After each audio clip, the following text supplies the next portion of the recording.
Hello everyone, how are you all? I hope you all are doing well. So guys, as we discussed in our previous video that I will share the experience of the students, those who appeared for the MHCET examination for the last year. Also we are going to discuss a few things which will be helpful for you while going to the examination center. और इस video को बनाने का जो motive है वो ये है कि स्टूडेंट्स के बैक ऑफ द माइंड बहुत सी चीज़ें चलती रहती है। सर हॉल टिकट कब मिलेगा, रफ पेपर यूज़ कर सकते हैं यानी कैलकुलेटर अलाउड है या नहीं, इन सारी चीज़ों को हम एक वन बाय वन इस वीडियो में देखने वाले हैं, क्योंकि छोटी छोटी चीज़ें भी बैक ऑफ द माइंड आपको परेशान कर देती है और आप कमेंट्स के ज़रिए मुझ तक वो पहुंच जाते हैं। लेकिन बहुत बार ऐसा होता है कि कॉमन क्वेश्चन होने के वजह से सबको रिप्लाई देना पॉसिबल नहीं होता है, तो इसलिए इस वीडियो में भी हम छोटी छोटी चीज़ें भी डिस्कस करने वाले हैं। So guys, before starting the video, I request you all to do subscribe to our YouTube channel so that you will get all the update related to the education, entrance examination, admissions, etc. You can also join our Telegram channel for the more updates. So दोस्तों सबसे पहले शुरू करते हैं hall ticket से।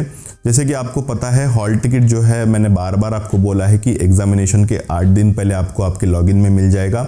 जिस भी portal पर आपने फॉर्म फिल किया था एंट्रेंस एग्जामिनेशन के लिए, वहाँ पे ही आपको हॉल टिकट जो है वो आपका मिलेगा। इसी के साथ जैसे आपको हॉल टिकट मिलता है तो आपको उस पर एक रिपोर्टिंग टाइम भी मिल जाएगा। मतलब अगर आपकी एग्जामिनेशन 12 बजे है और अगर आपका जो रिपोर्टिंग टाइम है वो 11:30 बजे है, तो आपको 11:30 बजे ही एग्जामिनेशन सेंटर पे पहुंचना है, क्योंकि as per the guidelines which is given by the state government to the examination centres, वहाँ पे आपका टेम्परेचर चेक हो सकता है, आपको सैनिटाइज किया जा सकता है, हैंड सैनिटाइजेशन तो आपका होगा ही होगा। ये सारी जो चीज़ें हैं जो स्टेट गवर्नमेंट ने प्रोटोकॉल्स कुछ दिए हैं वो वहाँ पे आपको फॉलो होंगे। इसलिए आपको तकरीबन जो रिपोर्टिंग टाइम है उसी टाइम पे वहाँ पे पहुँचना है, ताकि ये सारी चीज़ें जो है वो पहले ही हो जाए और जो टाइम से आपका एग्जामिनेशन शुरू होने वाला है वहाँ से वो शुरू हो पाए। इसी के साथ आपको साथ में एक आईडी कार्ड भी कैरी करना है। आपका हॉल टिकट तो रहेगा ही रहेगा, लेकिन साथ ही में आपको एक आईडी कार्ड भी कैरी करना है, जैसे आधार कार्ड है, पैन कार्ड है, कोई भी नेशनल आईडी डॉक्यूमेंट आप कैरी कर सकते हैं। वो वहाँ पे वेरीफाई होगा, उसके बाद ही आपको वहाँ पे एंट्री मिलेगी। इसी के साथ बहुत से स्टूडेंट्स ने ये भी पूछा है सर कि डिजिटल गैजेट्स अलाउड है क्या, तो मैंने बार बार ये आपको बोला है digital gadgets are not allowed, even the digital watches are also not allowed in the examination centre. Digital जो आपका कैलकुलेटर है वो तो अलाउड नहीं है, लेकिन जो डिजिटल वॉच है वो भी आपको अलाउड नहीं है। बहुत से स्टूडेंट्स को आदत होती है बार बार टाइम देखने की, तो अगर आप उनमें से है तो आपको आपके साथ जो है वो एनालॉग वॉच जो है वो कैरी करनी है, क्योंकि डिजिटल वॉच वहाँ पे अलाउड नहीं है। बहुत से एग्जामिनेशन सेंटर पर जो है वो क्लॉक्स जो होती है, घड़ियाँ भी लगी होती है, लेकिन अगर वहाँ पे नहीं हो तो आपको बार बार जो एग्ज़ाम सेंटर पे जो कोऑर्डिनेटर है उनको टाइम पूछना पड़ेगा। इसमें आपका टाइम वेस्ट हो सकता है। इसलिए अगर आप उन लोगों में से है जिनको बार बार वॉच देखने की आदत है, तो आप एक एनालॉग वॉच कैरी कीजिए, जिससे आपको कोई भी दिक्कत इसमें फेस ना करनी पड़े। सो जैसे ही आप एग्जामिनेशन हॉल में एंटर करेंगे, आपको आपका जो लॉगिन आईडी और पासवर्ड है वो दे दिया जाएगा। उसके बाद आपको लॉगिन आईडी डालकर पासवर्ड इंसर्ट कर आपको जो है आपके इसमें लॉगिन कर लेना है। इसमें बहुत से स्टूडेंट ने ये पूछा है सर हमें तो कंप्यूटर ज़्यादा यूज़ करना ही नहीं आता, कौन सी वेबसाइट क्या किस तरीके से लॉगिन करना पड़ेगा, तो सारी इंस्ट्रक्शन जो है वो आपको वहाँ पे एग्जामिनेशन सेंटर पर दी जाएगी। कोई भी दिक्कत वाली बात इसमें आपको फेस नहीं करनी पड़ेगी।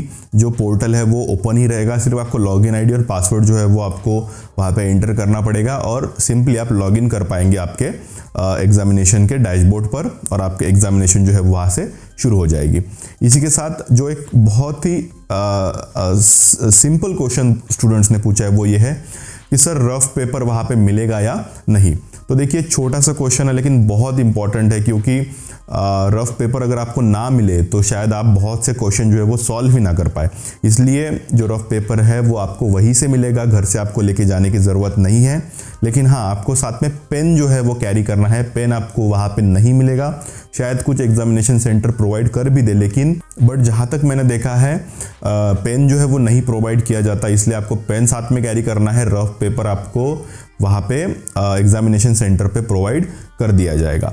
इसी के साथ दोस्तों एग्जामिनेशन पैटर्न को लेकर भी बहुत से स्टूडेंट्स ने ये पूछा है कि सर एग्जामिनेशन पैटर्न तो चेंज नहीं हुआ है। ये क्वेश्चन इसलिए अराइज हुआ है क्योंकि जो MBA की एग्जामिनेशन है वो कुछ दिन पहले ही कंडक्ट हुई है। उसमें ये पाया गया है कि कुछ क्वेश्चन जो है वो कम पूछे गए, कुछ क्वेश्चन ज़्यादा पूछे गए। तो इसमें डिफ़िकल्टीज जो है स्टूडेंट्स को फेस करनी पड़ी है। इसलिए स्टूडेंट पूछ रहे हैं कि सर सिलेबस तो चेंज नहीं हुआ है, पैटर्न तो चेंज नहीं हुआ है। तो ऐसा कुछ भी नहीं हुआ है। जो एग्जामिनेशन है वो एज पर सिलेबस ही कंडक्ट होगी। अभी तक कोई भी नोटिफिकेशन इसके रिगार्डिंग नहीं आया है और ना ही आएगा, क्योंकि बहुत कम समय बचा है। इसलिए आपका जो शेड्यूल है, जो टाइम टेबल है और जो आपको सिलेबस प्रोवाइड किया गया है, पैटर्न प्रोवाइड किया गया है, उसी के अकॉर्डिंगली आप प्रिपेयर कीजिए।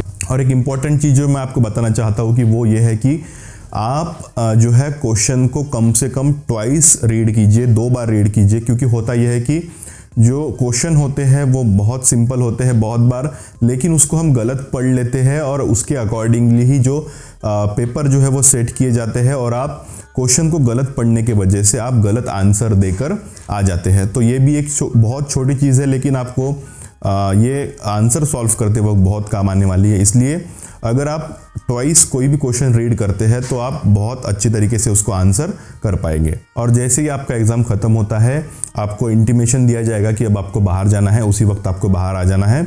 उसके बाद लगभग 15 से 20 दिन बाद आपका जो रिजल्ट है वो डिक्लेयर हो जाएगा। So guys, I hope this video will definitely help you in the examination. अगर आपको और भी कुछ डिफ़िकल्टीज़ है तो आप कमेंट्स के ज़रिए मुझ तक पहुँचा सकते हैं, या फिर आप मुझे इंस्टाग्राम पे भी पर्सनली मैसेज कर सकते हैं। उसकी भी लिंक आपको डिस्क्रिप्शन बॉक्स में मिल जाएगी। Thank you, have a nice time.